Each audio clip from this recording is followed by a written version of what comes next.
Waalaikumsalam nak.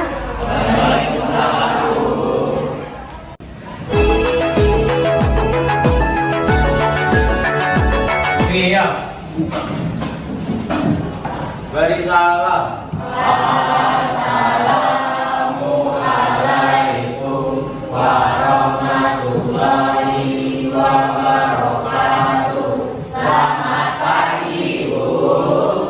Waalaikumsalam warahmatullahi wabarakatuh dan selamat pagi. Apa kabarnya anak-anak hari ini? Silakan duduk ya. Baiknya kita berdoa terlebih dahulu menurut agama kita yang masing-masing dan ini akan dipimpin oleh kepala kelas. Silakan untuk kepala kelas memimpin doa. Sebelum memulai kegiatan pada hari ini, alangkah baiknya kita berdoa menurut agama dan kepercayaan masing-masing. Doa mulai.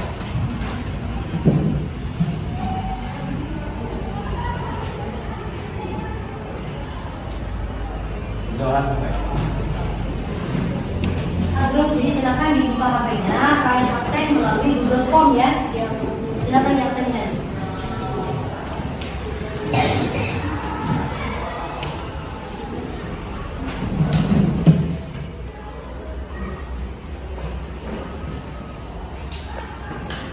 Untuk kali ini bisa kita mulai materinya. Nah, ini kesepakatan yang tadi kalian ini kalian buat. Sini ada data tugas waktu. Kemudian berpakaian yang rapi, tidak berbicara atau ngobrol saat dulu atau orang lain berbicara, kemudian saling menghargai. Nah, kali ini yang harus kalian ikuti aturannya. Kemudian sebelum masuk ke materi yang baru, di sini apakah kalian masih ingat dengan materi minggu lalu terkait dengan klasifikasi virus? Masih ingat? Masih ada yang bisa mengulang kembali? Iya, itu ya. Oke. Nah, mengingat klasifikasi virus di sini kita akan mempelajari materi berikutnya yaitu tentang peranan virus. Nah, mungkin selama ini kalian menganggap bahwa virus itu adalah hal yang menakutkan, bahwa virus itu tidak ada sama sekali gunanya, bahwa virus itu semuanya memiliki dampak negatif. Namun nanti setelah kalian mempelajari peranan virus itu sendiri, kalian akan paham. Nah, di sini untuk tujuan pertama, kalian nanti akan diajarkan dengan membuat memecahkan satu masalah. Nanti di situ kalian akan menganalisis permasalahan itu sehingga nanti kalian akan mencari solusi dari permasalahan yang kalian diskusikan dengan kelompoknya. Nanti referensinya boleh di internet, boleh di buku, boleh di jurnal dan lain sebagainya. Itu terkait dengan materi yang akan disampaikan. Nah, permasalahan ini nanti silakan kalian pecahkan. Pecahkan ini bukan menggunakan batu ya, tetapi di sini kita lebih mencari solusinya. Kira-kira bagaimana sih solusinya? Nah, seperti itu ya. Oke ya, untuk PBL tadi atau problem ini merupakan suatu model pembelajaran yang berbasis pada masalah, di mana masalah tersebut digunakan sebagai pendorong siswa. Nah, di sini nanti akan mendorong kalian untuk berperan lebih aktif ya, menggunakan pengetahuan untuk merumuskan sebuah teori yang mana pencarian informasi relevan melalui diskusi dalam sebuah kelompok. Nah, di dalam sebuah kelompok ini kalian dianjurkan untuk berkolaborasi, saling bekerja sama. Nah, kerjasama kalian inilah yang nantinya akan dinilai, itu ya. Nah, untuk penilaiannya apa saja? Di sini ada penilaian yang pertama itu adalah hasil sikap. Paham sampai di sini untuk mengenai asesmen?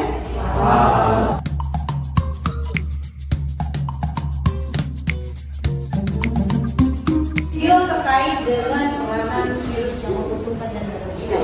Silakan disitu ya, disimak. Virus dalam kehidupan sehari-hari sifatnya memungkinkan manusia.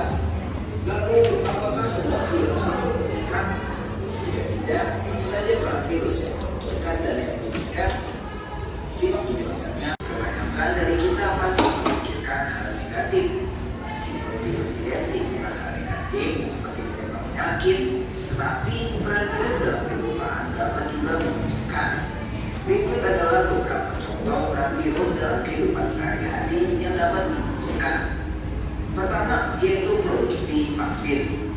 Sejak zaman dulu, virus sebenarnya telah membantu manusia untuk melawan penyakit. Setelah dijelaskan mengenai peran virus bagi manusia, selanjutnya akan diberikan contoh tentang virus bagi hewan yang dapat merugikan.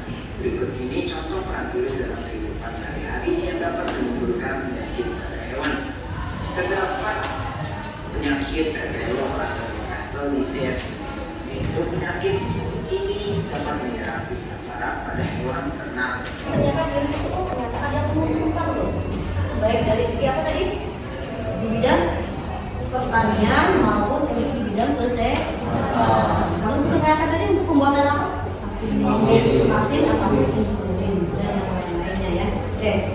Ini digunakan dalam pembuatan rekayasa genetik. Misalnya untuk terapi gen, kemudian pengobatan secara biologis, yaitu dengan mengembangkan atau membunuh bakteri jamur dan juga membawa yang bersifat patogen. Gitu ya.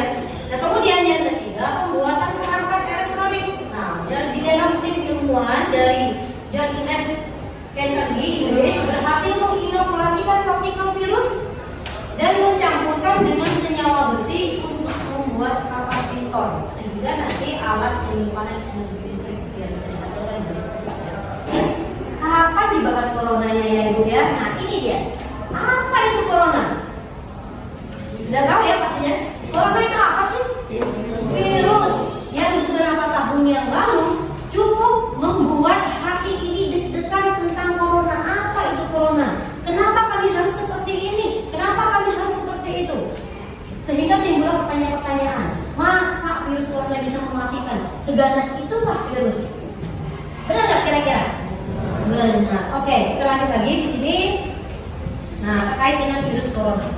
Virus corona adalah jenis baru dari coronavirus yang menular ke manusia, yang mana virus ini dapat menyerang siapa saja, mulai dari lansia, kemudian ataupun golongan usia lanjut, kemudian orang dewasa, anak-anak, bahkan di sini juga sampai ibu hamil dan juga ibu menyusui. Kita bentuk sebuah kelompok. Nah, apa pertanyaannya yang pertama? Bagaimana kita dapat mengatasi penyebaran penyakit menular yang disebabkan oleh virus corona di masyarakat? Itu yang pertama. Yang kedua, bagaimana langkah-langkah pencegahan dapat ditingkatkan untuk mengurangi resiko penyebar virus? Kemudian yang ketiga, bagaimana pandemi COVID-19 dapat mempengaruhi aspek sosial ekonomi di masyarakat? Untuk prosedur dalam menjawab ini baru. Untuk penjawaban ini nanti, ini kan ada 10 pertanyaan nih. Nah untuk 10 pertanyaan ini nanti kalian dibagikan sesuai dengan kelompok yang sudah kita bagikan sebelumnya terkait klasifikasi virus. Kelompok yang klasifikasi virus kemarin nanti kalian duduk sesuai dengan kelompoknya masing-masing. Untuk cara pengerjaan LKPD-nya nanti silakan kalian buka di link masing-masing LKPD-nya. Nah untuk LKPD-nya nanti sudah dibagikan link ke kelompok masing-masing. Dan untuk pengerjaannya kalian kerjakan di dalam HP. Kita tidak menggunakan kertas. Tapi HP kalian itulah yang nantinya kalian manfaatkan baik itu dari pengerjaan LKPD maupun mencari referensi terkait dengan masalah yang nantinya akan kalian bahas ke kelompok.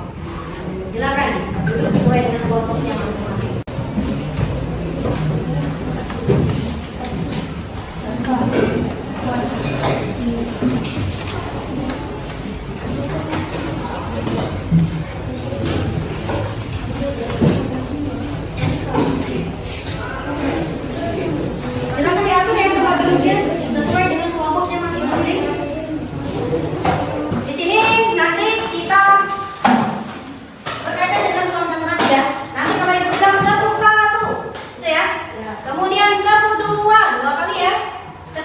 Tiga kali, tepuk 4 kali, dan tepuk 5 kali. Oke? Bisa diikuti? Bisa. Oke.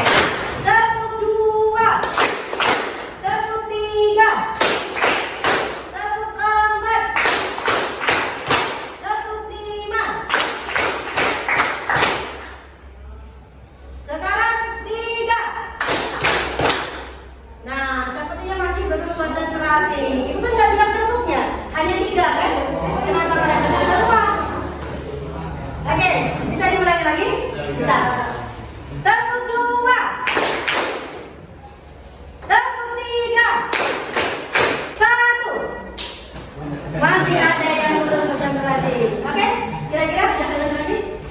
Tidak ya. Baiklah. Jadi bisa kita mulai untuk pengerjaan LKPD-nya. Untuk pengerjaan LKPD-nya kita cabut undi dulu karena ini terkait materi Bu. Kalau pengennya yang bahasan nomor 1, 2 saja Bu. Nah daripada ini nanti terjadi ketidakadilan, maka silakan perwakilan kelompoknya masing-masing untuk maju ke depan untuk cabut undian terkait LKPD berapa yang kalian kelompoknya masing-masing. Nah, di dalam kertas ini bukan ada undian ya, tapi ini ada LKPD berapa yang nantinya akan kalian kerjakan. Oke, silakan dibahas dengan kelompoknya masing-masing. LKPD berapa yang kalian dapatkan? Sudah siap? LKPD berapanya? Oke, di sini ibu punya barcode terkait LKPD yang kalian dapatkan masing-masing.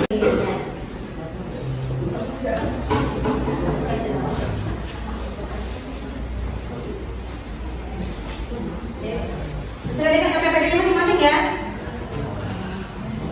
Jadi silakan kalian memulai untuk pengerjaan LKPD-nya, untuk langkah-langkah pengerjaannya semuanya ada di LKPD. Silakan kalian baca bersama. Untuk referensinya, silakan kalian cari sumber informasi sebanyak-banyaknya, dari internet boleh, dari buku boleh, atau dari yang lain-lainnya.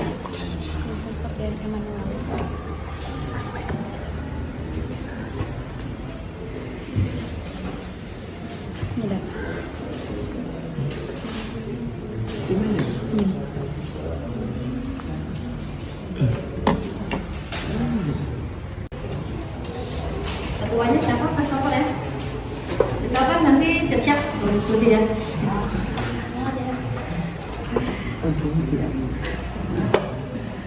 Kita bisa mulai presentasi ya. Kira-kira siapa nih? Ya, masing-masing kelompok biar menampilkan semua. Kira-kira kalau 5 menit itu enggak? Tapi dikit 7 menit ya. Bukan dari diskusinya.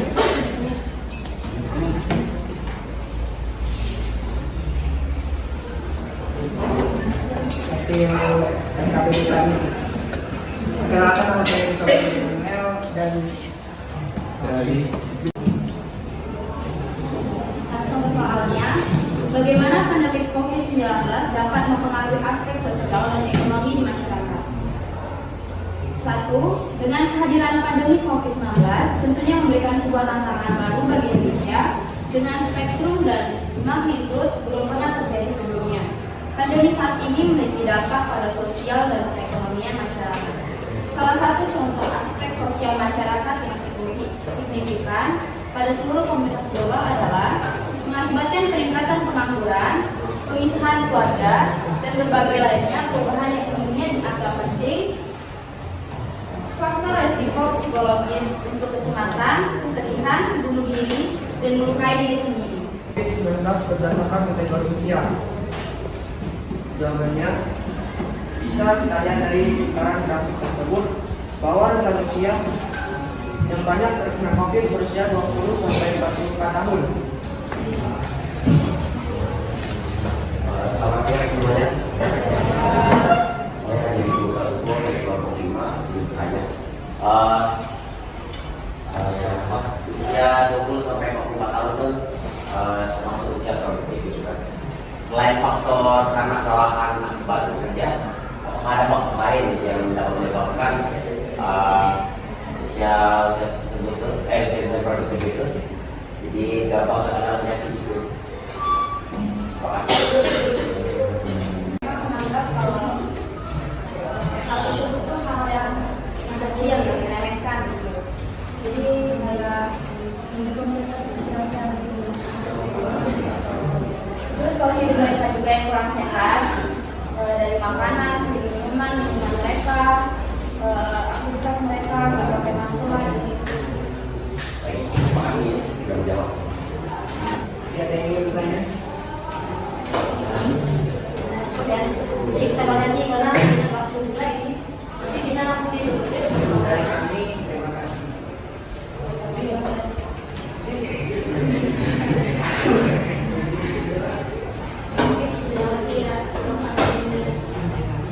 Sekian dari kami, terima kasih. Jadi langsung kita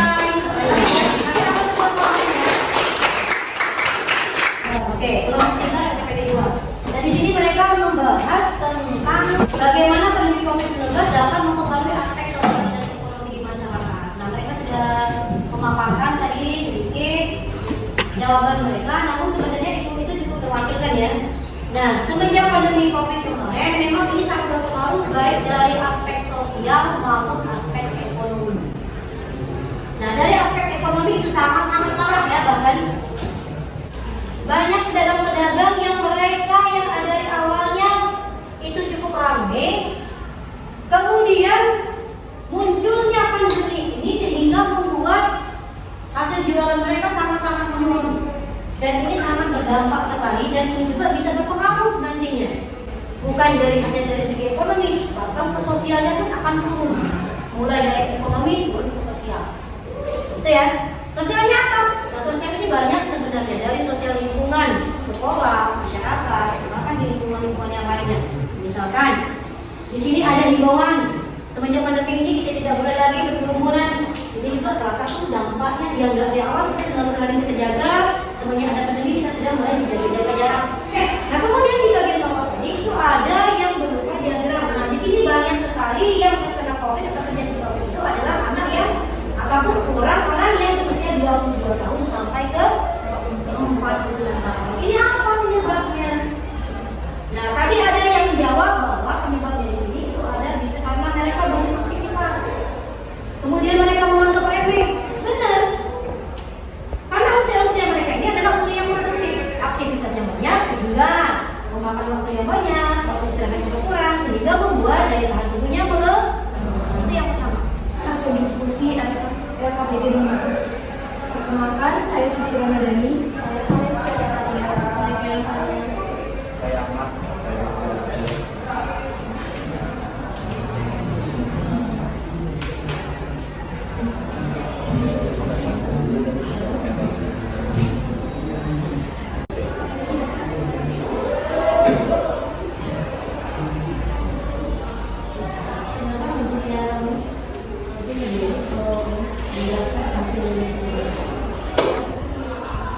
Untuk meningkatkan pemahaman masyarakat tentang corona dan tindakan pencegahannya, dirikan masyarakat dapat dilakukan oleh beberapa hal.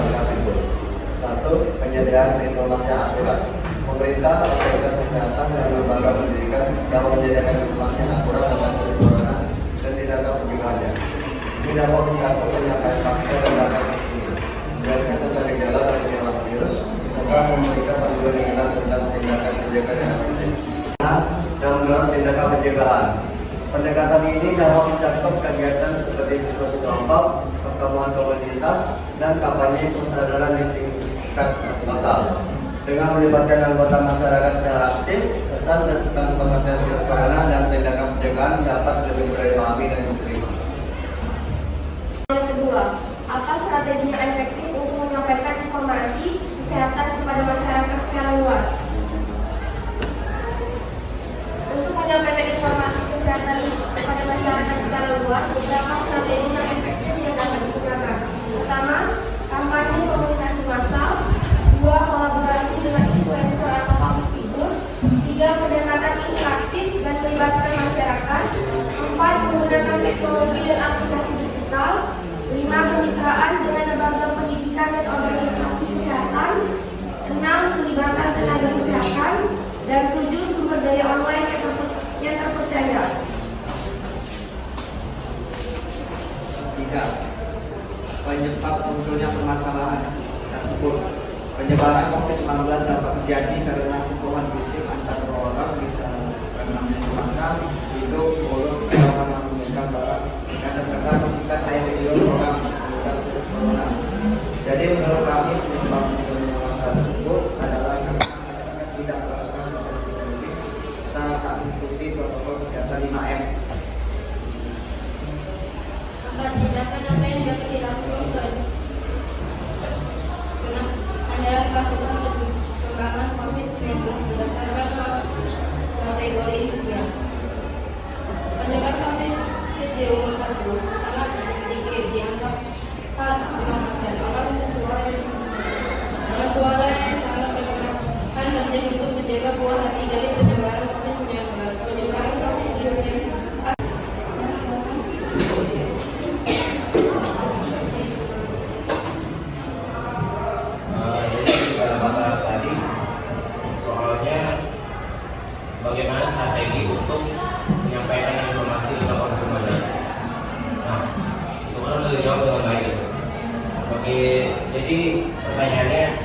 apa? Bagaimana kita menyebarkan informasi itu kepada masyarakat?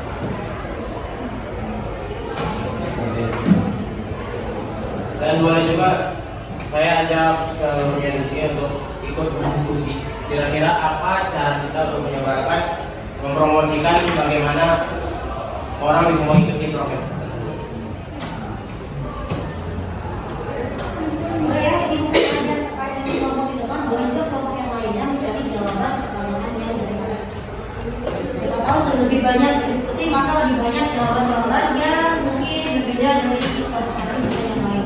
Yang lainnya mungkin untuk menjawab pertanyaan dari temannya tadi, kita melalui media apa ya? Apa melalui apa? Menggunakan apa ya? Iya, bentuk media apa saja yang bisa digunakan untuk menyebarkan terkait informasi mengenai COVID-19, baik di situ berita COVID itu sendiri maupun partisipasi di dalam pencegahannya ya. Alexander ingin menjawab dari kelompok kami. Oke. Nanti yang kelompok lain boleh menyanggah ya, menambahkan jawabannya.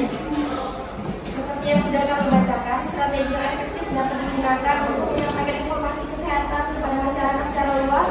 Yang pertama, menggunakan kampanye komunikasi massal, yaitu dengan cara menggunakan media massal seperti televisi, radio, media cetak, dan media sosial untuk mengirim pesan kesehatan kepada masyarakat secara luas. Yang kedua, kolaborasi dengan influencer atau public figure.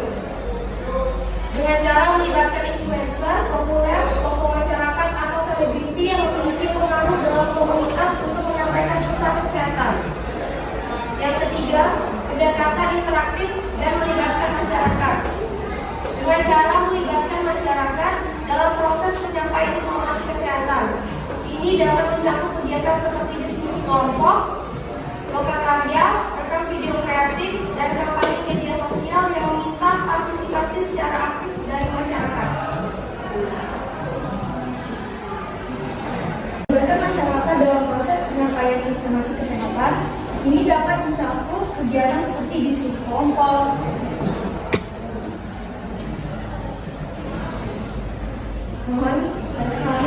penggunaan teknologi dan aplikasi digital. Menggunakan teknologi modern seperti aplikasi mobile, pesan teks, atau platform online untuk menyampaikan informasi kesehatan secara efektif. Kemitraan dengan lembaga pendidikan dan organisasi kesehatan. Berkolaborasi dengan sekolah, perguruan tinggi, lembaga pendidikan, dan organisasi kesehatan lainnya. Sekian hasil diskusi dari kelompok kami. Terima kasih. Assalamualaikum warahmatullahi wabarakatuh. Waalaikumsalam warahmatullahi wabarakatuh.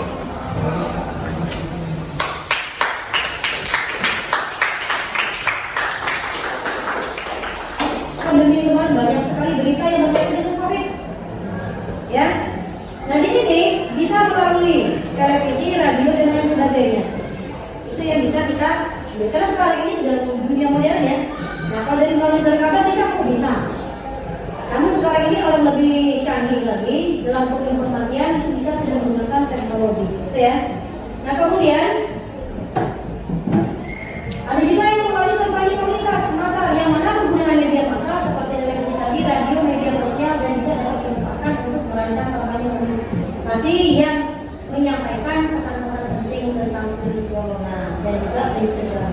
Kemudian ada pelibatan komunitas juga, yang mana komunitas ini dapat berperan dalam menyebarkan informasi, yaitu tentang atau terkait dengan virus corona dan mendorong tindakan pencegahannya.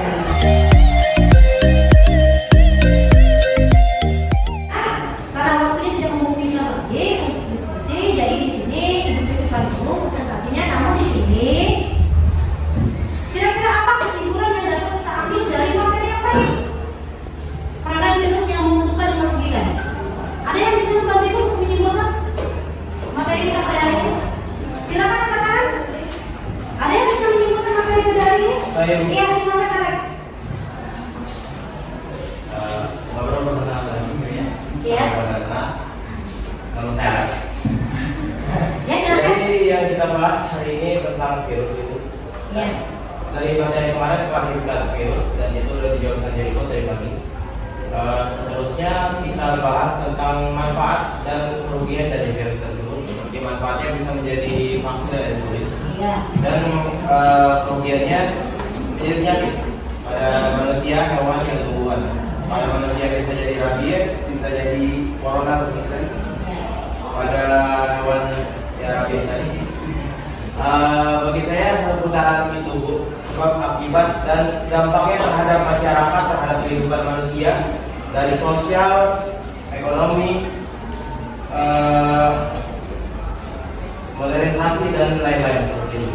Ya, baik. Oke, sekian dari saya. Ya, jadi kesimpulan materi kita pada hari ini, selama ini kita seperti yang dari awal itu sebutkan bahwa virus itu hanya menakutkan semua ya. Tapi ternyata di sini ada virus yang bisa berperan baik untuk kehidupan manusia. Terima kasih untuk diskusinya hari ini. Gue rasa kalian sudah melakukan tugas kalian dengan baik. Mudah-mudahan nanti ke depannya kalian bisa menjadi orang sukses semua, bisa menjadi ilmuwan. Nah, dengan awal mula kalian berdiskusinya, nantinya kalian bisa menjadi orang yang lebih baik lagi nanti. Karena kalian akan tidak pernah mengalami kasus seperti ini, sehingga kami mencari. Nah, sesungguhnya pembelajaran itu sangat mudah ya. Dengan melalui genggaman kita, genggamannya bukan menggunakan tangan, tapi handphone. Handphone itu adalah segala sumber informasi yang bisa kalian dapatkan dari situ. Maka kita kasih hapus dulu untuk hari ini.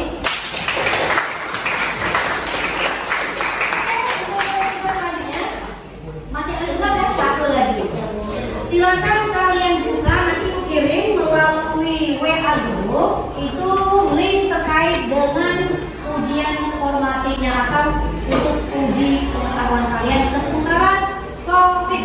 Di situ ada soal-soal yang banyak, silakan kalian jawab dengan cepat ya. Nah, untuk linknya akan dibuka sekarang ya, silakan dibuka WA-nya masing-masing.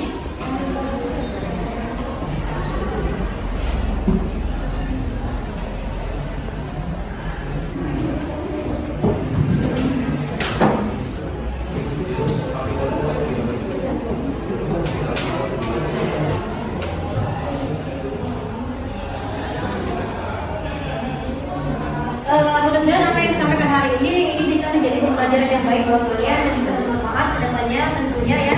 Nah, nanti materi selanjutnya kita akan membahas tentang bioteknologi. Dan ini masih ada hubungannya dengan virus nanti ya. Jadi untuk bab selanjutnya silakan kalian pelajari tentang bioteknologi. Nah, sekali lagi ibu ucapkan terima kasih atas bantuan yang hari ini. Kalian belajarnya sudah cukup tertib, cukup baik, cukup berpartisipasi lah dalam hal diskusi. Maka mudah-mudahan ke depannya kalian bisa menjadi orang sukses nanti ke depannya. Yang bisa mencari solusi dalam segala hal ya. Nah, jadi ibu akhirnya